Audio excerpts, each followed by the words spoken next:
बृहस्पतिवार व्रत की पौराणिक कथा के अनुसार प्राचीन समय की बात है। भारतवर्ष में एक राजा राज्य करता था। वह बड़ा प्रतापी और दानी था। वह नित्य प्रति मंदिर में भगवान के दर्शन करने जाता था। वह ब्राह्मण और गुरु की सेवा किया करता था। उसके द्वार से कोई भी याचक निराश होकर नहीं लौटता था। वह प्रत्येक गुरुवार को व्रत रखता और पूजन करता था। हर दिन गरीबों की सहायता करता था, परंतु ये सब बातें उसकी रानी को अच्छी नहीं लगती थी। वो न तो व्रत करती, न ही किसी को एक भी पैसा दान में देती थी और राजा से भी ऐसा करने को मना किया करती थी। एक समय की बात है कि राजा शिकार खेलने वन को चले गए थे। घर पर रानी और दासी थी। उसी समय गुरु बृहस्पति साधु का रूप धारण करके राजा के दरवाजे पर भिक्षा मांगने आए। साधु ने रानी से भिक्षा मांगी तो वह कहने लगी, हे साधु महाराज, मैं इस दान और पुण्य से तंग आ गई हूँ। इस कार्य के लिए तो मेरे पतिदेव ही बहुत हैं। अब आप ऐसी कृपा करें कि हमारा सारा धन नष्ट हो जाए और मैं आराम से रह सकूं। साधु रूपी बृहस्पति देव ने कहा, हे देवी, तुम बड़ी विचित्र हो। संतान और धन से कोई दुखी नहीं होता है, इसको तो सभी चाहते हैं। पापी भी पुत्र और धन की इच्छा करता है। अगर तुम्हारे पास धन अधिक है तो भूखे मनुष्यों को भोजन कराओ, प्याऊ लगवाओ, ब्राह्मणों को दान दो, धर्मशालाएं बनवाओ, कुआं, तालाब, बावड़ी, बाग, बगीचे आदि का निर्माण कराओ तथा निर्धनों की कुंवारी कन्याओं का विवाह कराओ और यज्ञ आदि करो।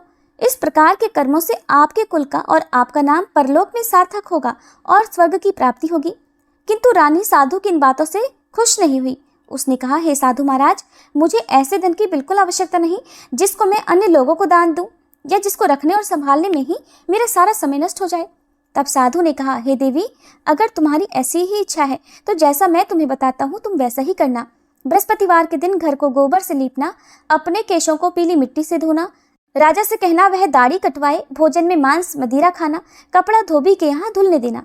इस प्रकार 7 बृहस्पतिवार करने से तुम्हारा सब धन नष्ट हो जाएगा। ऐसा कहकर साधु महाराज रूपी बृहस्पति देव अंतर्ध्यान हो गए। रानी ने साधु के कहे अनुसार 7 बृहस्पतिवार तक वैसा ही करने का विचार किया। साधु के बताए अनुसार कार्य करते हुए केवल 3 बृहस्पतिवार ही बीते थे कि उसकी समस्त धन संपत्ति नष्ट हो गई। भोजन के लिए दोनों समय परिवार तरसने लगा तथा सांसारिक भोगों से दुखी रहने लगा। तब वह राजा रानी से कहने लगा, हे रानी, तुम यहाँ पर रहो, मैं दूसरे देश को जाता हूँ। क्योंकि यहाँ पर मुझे सभी मनुष्य जानते हैं, इसलिए मैं यहाँ कोई काम नहीं कर सकता। मैं परदेश जा रहा हूँ, वहाँ कोई काम धंधा करूँगा, शायद हमारे भाग्य बदल जाएं। ऐसा कहकर राजा परदेश चला गया। वह वहाँ जंगल से लकड़ी काट कर लाता और शहर में बेचता। इस तरह जीवन व्यतीत करने लगा। इधर राजा के बिना रानी और दासियां दुखी रहने लगी। किसी दिन भोजन मिलता और किसी दिन जल पीकर ही रह जाती। एक बार रानी और दासियों को 7 दिन तक बिना भोजन के रहना पड़ा तो रानी ने अपनी दासी से कहा, हे दासी, यहाँ पास ही के नगर में मेरी बहन रहती है, वह बड़ी धनवान है। तू उसके पास जा और वहां से 5 सेर बेझर मांग कर ले आ, जिससे कुछ समय के लिए गुजर हो जाएगा। दासी रानी की बहन के पास गई। रानी की बहन उस समय पूजा कर रही थी। दासी ने रानी की बहन से कहा, हे रानी, मुझे आपकी बहन ने भेजा है, मुझे 5 सेर बेझर दे दो। दासी ने ये बात अनेक बार कही, परंतु रानी की बहन ने कोई उत्तर नहीं दिया, क्योंकि उस समय वह बृहस्पतिवार की कथा सुन रही थी। जब दासी को रानी की बहन से कोई उत्तर नहीं मिला तो वह बहुत दुखी हुई। उसे क्रोध भी आया। वह लौटकर रानी से बोली, हे रानी, आपकी बहन तो बहुत ही घमंडी है। वह तो छोटे लोगों से बात भी नहीं करती। मैंने उससे बहुत बार कहा, लेकिन उसने कोई उत्तर नहीं दिया। मैं वापस चली आई। रानी बोली, हे दासी, इसमें उसका कोई दोष नहीं है। जब बुरे दिन आते हैं तब कोई सहारा नहीं देता। अच्छे बुरे का पता विपत्ति में ही लगता है। अब तो जो ईश्वर की इच्छा होगी वही होगा। ये सब हमारे भाग्य का दोष है। उधर रानी की बहन ने सोचा कि मेरी बहन की दासी आई थी, परंतु मैं उससे नहीं बोली, इससे वह बहुत दुखी हुई होगी। अतः कथा सुनकर और विष्णु भगवान का पूजन समाप्त कर वह अपनी बहन के घर आई और कहने लगी, हे बहन, मैं बृहस्पतिवार का व्रत कर रही थी। तुम्हारी दासी हमारे घर गई थी, परंतु जब तक कथा होती है तब तक हम लोग ना उठते हैं और ना बोलते हैं, इसलिए मैं नहीं बोली। कहो दासी क्यों गई थी? रानी बोली, बहन, हमारे घर अनाज नहीं था। वैसे तुमसे कोई बात छिपी नहीं है, इस कारण मैंने दासी को तुम्हारे पास 5 सेर बेझर लेने के लिए भेजा था। रानी की बहन बोली, बहन देखो, बृहस्पति भगवान सबकी मनोकामनाएं पूर्ण करते हैं। देखो, शायद तुम्हारे घर में अनाज रखा हो। ये सुनकर दासी घर के अंदर गई तो वहां उसे एक घड़ा बेझर का मिल गया। उसे बड़ी हैरानी हुई, क्योंकि उसने एक एक बर्तन देख लिया था। उसने बाहर आकर रानी को बताया। दासी अपनी रानी से कहने लगी, हे रानी, देखो, वैसे हमको जब अन्न नहीं मिलता तब हम रोज व्रत ही तो करते हैं। अगर इनसे व्रत की विधि और कथा पूछ ली जाए तो उसे हम भी किया करेंगे। दासी के कहने पर रानी ने अपनी बहन से बृहस्पतिवार व्रत के बारे में पूछा। उसकी बहन ने बताया, हे रानी बहन, बृहस्पतिवार को सूर्योदय से पहले उठकर स्नान करके बृहस्पतिवार का व्रत करना चाहिए, लेकिन उस दिन सिर नहीं धोना चाहिए। बृहस्पतिवार के व्रत में चने की दाल और मुनक्का से विष्णु भगवान का केले के वृक्ष की जड़ में पूजन करें तथा दीपक जलावे। उस दिन एक ही समय भोजन करें। भोजन पीले खाद्य पदार्थ का करें और कथा सुने। इस प्रकार करने से गुरु भगवान प्रसन्न होते हैं, अन्न पुत्र धन देते हैं, मनोकामना पूर्ण करते हैं। व्रत और पूजन की विधि बताकर रानी की बहन अपने घर लौट गई। रानी और दासी दोनों ने निश्चय किया कि बृहस्पति देव भगवान का पूजन जरूर करेंगे। 7 दिन बाद जब बृहस्पतिवार आया तो उन्होंने व्रत रखा। गुड़साल में जाकर चना और गुड़ बीन लाई तथा उसकी दाल से केले की जड़ तथा विष्णु भगवान का पूजन किया। अब पीला भोजन कहाँ से आए? दोनों बड़ी दुखी हुई, परंतु उन्होंने व्रत किया था, इस कारण बृहस्पति देव भगवान प्रसन्न थे। एक साधारण व्यक्ति के रूप में वे 2 थालों में सुंदर पीला भोजन लेकर आए और दासी को देकर बोले, हे दासी, ये भोजन तुम्हारे और रानी के लिए है, तुम दोनों कर लेना।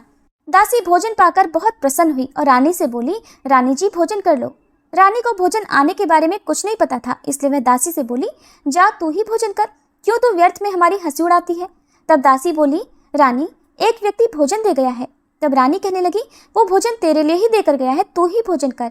दासी ने कहा, वह व्यक्ति हम दोनों के लिए 2 थालों में भोजन देकर गया है, इसलिए मैं और आप दोनों ही साथ साथ भोजन करेंगे। फिर दोनों ने गुरु भगवान को नमस्कार कर भोजन किया। उसके बाद से वे प्रत्येक बृहस्पतिवार को गुरु भगवान का व्रत और पूजन करने लगी। बृहस्पति भगवान की कृपा से उनके पास धन हो गया, परंतु रानी फिर पहले की तरह से आलस्य करने लगी। तब दासी बोली, देखो रानी, तुम पहले भी इसी प्रकार आलस्य करती थी, तुम्हें धन रखने में कष्ट होता था, इस कारण सभी धन नष्ट हो गया। अब गुरु भगवान की कृपा से धन मिला है तो तुम्हें फिर आलस्य होता है। बड़ी मुसीबतों के बाद हमने ये धन पाया है, इसलिए हमें दान पुण्य करना चाहिए। तुम भूखे मनुष्यों को भोजन कराओ, प्याऊ लगवाओ, ब्राह्मणों को दान दो, कुआं, तालाब, बावड़ी आदि का निर्माण करवाओ, मंदिर पाठशाला बनवाकर दान दो, कुंवारी कन्याओं का विवाह करवाओ, धन को शुभ कार्यों में खर्च करो, जिससे तुम्हारे कुल का यश बढ़े और स्वर्ग प्राप्त हो और पितर भी प्रसन्न हो। दासी की बात मानकर रानी ने इसी प्रकार के कर्म करने प्रारंभ कर दिए, जिससे उनका काफी यश फैलने लगा। एक दिन रानी और दासी आपस में विचार करने लगी कि न जाने राजा किस दशा में होंगे, उनकी कोई खोज खबर नहीं है। उन्होंने बृहस्पति देव से प्रार्थना की और तब भगवान ने रात्रि में राजा को स्वप्न में कहा, हे राजा उठ, तेरी रानी तुझको याद करती है, अब अपने देश को वापस लौट जा। राजा प्रातःकाल उठकर जंगल से लकड़ियां काट कर लाने के लिए जंगल की ओर चल पड़ा। जंगल से गुजरते हुए वह सोचने लगा, रानी की गलती से उसे कितने दुख भोगने पड़े। राजपाट छोड़कर उसे जंगल में आकर रहना पड़ा। जंगल से लकड़ियां काटकर उन्हें बेचकर गुजारा करना पड़ा। उसी समय उस जंगल में बृहस्पति देव एक साधु का रूप धारण करके आए और राजा के पास आकर बोले, हे लकड़हारे, तुम इस सुनसान जंगल में किस चिंता में बैठे हो, मुझे बतलाओ। यह सुनकर राजा की आंखों में आंसू भर आए और साधु की वंदना करके वह बोला, हे प्रभु, आप सब कुछ जानने वाले हैं। ऐसा कहकर राजा ने साधु को अपनी संपूर्ण कथा सुना दी। महात्मा दयालु होते हैं। वे राजा से बोले, हे राजा, तुम्हारी पत्नी ने बृहस्पति देव के प्रति अपराध किया था, जिसके कारण तुम्हारी ये दशा हुई। अब तुम किसी प्रकार की चिंता मत करो, भगवान तुम्हें पहले से अधिक धन देंगे। देखो, तुम्हारी पत्नी ने बृहस्पतिवार का व्रत करना प्रारंभ कर दिया है। अब तुम भी बृहस्पतिवार का व्रत करके चने की दाल और गुड़ जल के लोटे में डालकर केले का पूजन करो। फिर कथा कहो या सुनो, भगवान तुम्हारी सब मनोकामनाओं को पूर्ण करेंगे। साधु को प्रसन्न देखकर राजा बोला, हे प्रभु, मुझे लकड़ी बेचकर इतना पैसा नहीं मिलता जिससे भोजन करने के उपरांत कुछ बचा सकूं, और मैंने रात्रि में अपनी रानी को व्याकुल देखा है। मेरे पास कोई साधन नहीं जिससे समाचार जान सकूं। फिर मैं बृहस्पति देव की क्या कहानी कहूँ, मुझे तो कुछ भी नहीं मालूम है। साधु ने कहा, हे राजा, तुम किसी बात की चिंता मत करो। बृहस्पतिवार के दिन तुम रोजाना की तरह लकड़ियां लेकर शहर में जाओ। तुम्हें रोज से 2 गुना धन प्राप्त होगा, जिससे तुम भलीभांति भोजन कर लोगे और बृहस्पति देव की पूजा का सामान भी आ जाएगा। बृहस्पतिवार की कथा इस प्रकार है। प्राचीन काल में एक बहुत ही निर्धन ब्राह्मण था। उसकी कोई संतान नहीं थी। वह नित्य पूजा पाठ करता, परंतु उसकी पत्नी बहुत मलिनता के साथ रहती थी। वो न तो स्नान करती और न किसी देवता का पूजन करती थी। प्रातःकाल उठते ही सबसे पहले भोजन करती, बाद में कोई अन्य कार्य करती। ब्राह्मण देवता बहुत दुखी रहते थे। पत्नी को बहुत समझाते, किंतु कोई परिणाम नहीं निकलता। भगवान की कृपा से ब्राह्मण की पत्नी के कन्या उत्पन्न हुई। वह कन्या अपने पिता के घर में बड़ी होने लगी। वह बालिका प्रातः स्नान करके भगवान विष्णु का जप करती। वह बचपन से ही बृहस्पतिवार का व्रत भी करने लगी थी। पूजा पाठ समाप्त कर स्कूल जाती तो अपनी मुट्ठी में जौ भरकर ले जाती और पाठशाला जाने के मार्ग में डालती जाती। वही जौ सोने के हो जाते तो लौटते समय उनको बीन कर घर ले आती। एक दिन वह बालिका सूप में उन सोने के जौ को फटक कर साफ कर रही थी। तभी उसकी माँ ने देख लिया और कहने लगी, हे बेटी, सोने के जौ को फटकने के लिए सोने का सूप होना चाहिए। दूसरे दिन गुरुवार था। उस कन्या ने व्रत रखा और बृहस्पति देव से प्रार्थना करके कहा, हे प्रभु, यदि मैंने सच्चे मन से आपकी पूजा की हो तो मुझे सोने का सूप दे दो। बृहस्पति देव ने उसकी प्रार्थना स्वीकार कर ली। रोजाना की तरह वह कन्या जौ फैलाती हुई पाठशाला चली गई। पाठशाला से लौटकर जब वह जौ बीन रही थी तो बृहस्पति देव की कृपा से उसे सोने का सूप मिला। उसे वह घर ले आई और उससे जौ साफ करने लगी, परंतु उसकी माँ का वही ढंग रहा। एक दिन की बात है, वह कन्या सोने के सूप में जौ साफ कर रही थी। उस समय उस नगर का राजकुमार वहां से होकर निकला। इस कन्या के रूप और सोने के सूप में जौ को साफ करते देखकर वह उस कन्या पर मोहित हो गया। राजमहल आकर वह भोजन तथा जल त्याग कर उदास होकर लेट गया। राजा को जब राजकुमार द्वारा अन्न जल त्यागने का समाचार मिला तो अपने मंत्रियों के साथ वह अपने पुत्र के पास आया और बोले, हे बेटा, तुम्हें किस बात का कष्ट है? किसी ने अपमान किया है अथवा कोई और कारण है? मुझे बताओ, मैं वही करूंगा जिससे तुम्हें प्रसन्नता हो। तब राजकुमार ने अपने पिता की बातें सुनी और बोला, मुझे आपकी कृपा से किसी बात का दुख नहीं है, किसी ने मेरा अपमान नहीं किया है, परंतु मैं उस लड़की के साथ विवाह करना चाहता हूँ जो सोने के सूप में जौ साफ कर रही थी। ये सुनकर राजा आश्चर्य में पड़ गया और बोला, हे बेटा, इस तरह की कन्या का पता तुम ही लगाओ, मैं उसके साथ तुम्हारा विवाह अवश्य ही करवा दूंगा। राजकुमार ने राजा को उस लड़की के घर का पता बतलाया। मंत्री उस लड़की के घर गया और राजा का आदेश ब्राह्मण को सुनाया। कुछ ही दिन बाद ब्राह्मण की कन्या का विवाह राजकुमार के साथ संपन्न हो गया। कन्या के घर से जाते ही उस ब्राह्मण देवता के घर में पहले की तरह गरीबी का वास हो गया। अब भोजन के लिए भी अन्न बड़ी मुश्किल से मिलता था। एक दिन दुखी होकर ब्राह्मण अपनी पुत्री से मिलने गया। बेटी ने पिता की दुखी अवस्था को देखा और अपनी माँ का समाचार पूछा। ब्राह्मण देवता ने सभी हाल कह सुनाया। तब कन्या ने बहुत सारा धन देकर अपने पिता को विदा कर दिया। इस तरह ब्राह्मण का कुछ समय सुखपूर्वक बीता, लेकिन कुछ दिन बाद फिर वही हाल हो गया। ब्राह्मण फिर अपनी कन्या के यहाँ गया और सभी हाल कहा तो पुत्री कहने लगी, हे पिताजी, आप माताजी को यहाँ लिवा लाओ, मैं उन्हें वह विधि बता दूंगी जिससे गरीबी दूर हो जाए। अब ब्राह्मण देवता अपनी पत्नी को साथ लेकर अपनी पुत्री के पास राजमहल में पहुंचे तो पुत्री अपनी माँ को समझाने लगी, हे माँ, तुम प्रातःकाल उठकर प्रथम स्नान आदि करके विष्णु भगवान का पूजन करो तो सब दरिद्रता दूर हो जाएगी। परंतु उसकी माँ ने उसकी एक बात नहीं मानी। वह प्रातःकाल उठकर अपनी पुत्री का बचा जूठन खा लेती थी। एक दिन उसकी पुत्री को बहुत गुस्सा आया। उसने एक रात कोठरी से सारा सामान निकाल दिया और उसमें अपनी माँ को बंद कर दिया। प्रातः उसमें से निकाला और स्नान आदि करा के पूजा पाठ करवाया तो उसकी माँ की बुद्धि ठीक हो गई। इसके बाद वह नियम से पूजा पाठ करती और प्रत्येक बृहस्पतिवार को व्रत करने लगी। इस व्रत के पुण्य प्रभाव से उसकी माँ भी बहुत धनवान हो गई और बृहस्पति देवता के प्रभाव से स्वर्ग को गई।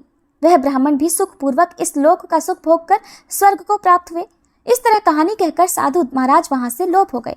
धीरे धीरे समय बीतने पर फिर बृहस्पतिवार का दिन आया। राजा जंगल से लकड़ी काटकर किसी शहर में बेचने गए। उसे उस दिन और दिनों से अधिक धन मिला। राजा ने चना, गुड़ आदि लाकर बृहस्पतिवार का व्रत किया। उस दिन से उसके सभी क्लेश दूर हुए। परंतु जब अगला गुरुवार का दिन आया तो वह बृहस्पतिवार का व्रत करना भूल गया। इस कारण बृहस्पति भगवान नाराज हो गए। उस दिन उस नगर के राजा ने विशाल यज्ञ का आयोजन किया तथा अपने समस्त राज्य में घोषणा करवा दी कि कोई भी मनुष्य अपने घर में भोजन ना बनाए और आग भी ना जलाए। समस्त जनता मेरे यहाँ भोजन करने आए। इस आज्ञा को जो न मानेगा उसको फांसी की सजा दी जाएगी। राजा की आज्ञा अनुसार राज्य के सभी निवासी राजा के भोज में सम्मिलित हुए, लेकिन लकड़हारा कुछ देर से पहुंचा, इसलिए राजा उसको अपने साथ महल में ले गए। जब राजा लकड़हारे को भोजन करा रहे थे तो रानी की दृष्टि उस खूंटी पर पड़ी जिस पर उसका हार लटका हुआ था। उसे हार खूंटी पर लटका दिखाई नहीं दिया। रानी को निश्चय हो गया कि मेरा हार उस लकड़हारे ने चुरा लिया है। उसी समय सैनिक बुलवाकर उसको कैद खाने में डलवा दिया। जब लकड़हारा कारागार में पड़ गया तो बहुत दुखी होकर विचार करने लगा कि न जाने कौन से पूर्व जन्म के कर्म से मुझे ये दुख प्राप्त हुआ है, और उसी साधु को याद करने लगा जो जंगल में मिला था।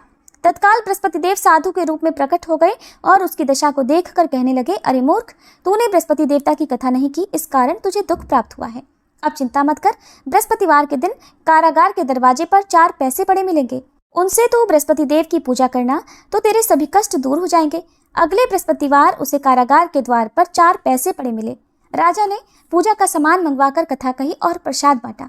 उसी रात्रि को बृहस्पति देव ने उस नगर के राजा को स्वप्न में कहा, हे राजा, तूने जिस आदमी को कारागार में बंद करा दिया है वह निर्दोष है, वह राजा है, उसे छोड़ देना। रानी का हार उसी खूंटी पर लटका हुआ है। अगर तू ऐसा नहीं करेगा तो मैं तेरे राज्य को नष्ट कर दूंगा। राजा प्रातःकाल उठा और खूंटी पर हार टंगा देखकर लकड़हारे को बुलाकर क्षमा मांगी तथा राजा के योग्य सुंदर वस्त्र आभूषण भेंट कर उसे विदा किया। गुरुदेव की आज्ञा अनुसार राजा अब अपने नगर को चल दिया। राजा जब नगर के निकट पहुंचा तो उसे बड़ा ही आश्चर्य हुआ। नगर में पहले से अधिक बाग, तालाब और कुएं तथा बहुत सी धर्मशाला, मंदिर आदि बने हुए हैं। राजा ने पूछा कि ये किसका बाग और धर्मशाला है। तब नगर के सब लोग कहने लगे, ये सब रानी और दासी द्वारा बनवाए गए हैं। राजा को आश्चर्य हुआ और गुस्सा भी आया। जब रानी ने खबर सुनी कि राजा आ रहे हैं तो उसने अपनी दासी से कहा, हे दासी, देख, राजा हमको कितनी बुरी हालत में छोड़ गए थे। वह हमारी ऐसी हालत देख कर लौट न जाए, इसलिए तो दरवाजे पर खड़ी हो जा। रानी की आज्ञा अनुसार दासी दरवाजे पर खड़ी हो गई। जब राजा आए तो उन्हें अपने साथ महल में लिवा लाई। तब राजा ने क्रोध करके अपनी तलवार निकाली और पूछने लगा, बताओ, ये धन तुम्हें कैसे प्राप्त हुआ है। तब रानी ने बताया, हमें ये सब धन बृहस्पति देव के व्रत के प्रभाव से प्राप्त हुआ है। राजा ने तब निश्चय किया कि 7 रोज बाद तो सभी बृहस्पति देव का पूजन करते हैं, परंतु मैं रोजाना दिन में 3 बार कथा कहा करूंगा तथा रोज व्रत किया करूंगा। अब हर समय राजा के दुपट्टे में चने की दाल बंधी रहती तथा दिन में 3 बार वह कथा कहता। एक दिन राजा ने विचार किया कि चलो अपनी बहन के यहाँ आवे। इस तरह का निश्चय कर राजा घोड़े पर सवार होकर अपनी बहन के यहाँ चल पड़ा। रास्ते में उसने देखा कि कुछ आदमी एक मुर्दे को लिए जा रहे हैं। उन्हें रोक कर राजा कहने लगा, अरे भाइयों, मेरी बृहस्पतिवार की कथा सुन लो। वे बोले, लो, हमारा तो आदमी मर गया है, इसको अपनी कथा की पड़ी है। परंतु कुछ आदमी बोले, अच्छा कहो, हम तुम्हारी कथा भी सुनेंगे। राजा ने दाल निकाली और कथा कहनी शुरू कर दी। जब कथा आधी हुई तो वह मुर्दा हिलने लगा और जब कथा समाप्त हुई तो राम राम करके वह मनुष्य खड़ा हो गया। राजा आगे बढ़ा, उसे चलते चलते शाम हो गई। आगे मार्ग में उसे किसान खेत में हल चलाता मिला। राजा उससे बोला, अरे भैया, तुम मेरी बृहस्पतिवार की कथा सुन लो। किसान बोला, जब तक मैं तेरी कथा सुनूंगा तब तक 4 हरैया जोत लूंगा। जा, अपनी कथा किसी और को सुनाना। राजा आगे चलने लगा। राजा के हटते ही बैल पछाड़ खाकर गिर गए तथा किसान के पेट में बहुत जोर से दर्द होने लगा। उसी समय किसान की माँ रोटी लेकर आई। उसने जब ये देखा तो अपने पुत्र से सब हाल पूछा। बेटे ने सभी हाल बता दिया। बुढ़िया दौड़ी दौड़ी उस घुड़सवार के पास गई और उससे बोली, मैं तेरी कथा सुनूंगी, तू अपनी कथा मेरे खेत पर ही चलकर कहना। राजा ने लौटकर बुढ़िया के खेत पर जाकर कथा कही, जिसके सुनते ही बैल खड़े हो गए और किसान के पेट का दर्द भी बंद हो गया। अब राजा अपनी बहन के घर पहुंच गया। बहन ने भाई की खूब मेहमानी की। दूसरे दिन प्रातःकाल राजा जगा तो देखने लगा कि सब लोग भोजन कर रहे हैं। राजा ने अपनी बहन से पूछा कि ऐसा कोई मनुष्य है जिसने भोजन ना किया हो, जो मेरी बृहस्पतिवार की कथा सुन ले। तो बहन बोली, हे भैया, ये देश ऐसा ही है। पहले यहाँ के लोग भोजन करते हैं, बाद में अन्य कोई काम करते हैं। अगर पड़ोस में कोई हो तो देख कर आती हूँ।